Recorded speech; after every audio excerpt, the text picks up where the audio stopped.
Hey all, welcome to day 5 of our 40-day challenge, our red letter challenge with Zach Zender. Today the focus is on going for the sake of Christ. Now, some of us in our faith, we might want to make things comfortable and make them easy for ourselves. As a matter of fact, in our culture it seems almost like a life of ease is what everyone is seeking and wants. But the truth is that following Jesus is not intended to be an easy life or a comfortable life. It's instead intended to be something that helps us to grow and pushes our edges a little for the sake of Christ and pushing into life.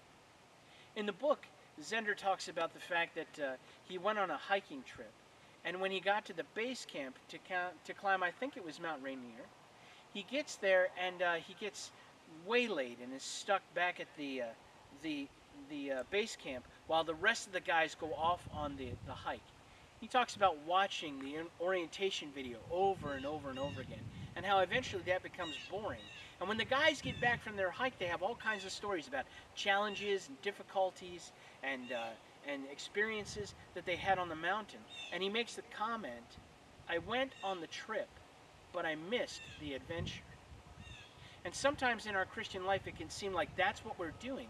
We've taken on this faith, but we're only happy with it as long as it's comfortable. When things get difficult, then we get shaky and we're not fans and we don't like that, right?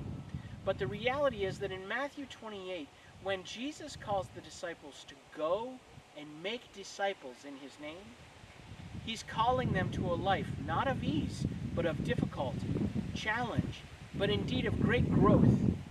And so we must recognize together that in our Christian lives, we want to be people who go and dare for God's sake and for his kingdom, as Jesus has compelled us to do.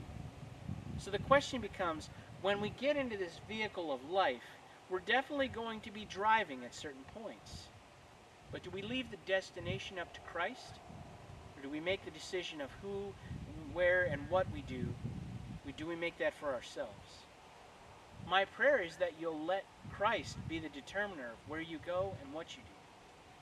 And in so doing, I pray that you remember who you are and whose you are, and that it blesses you.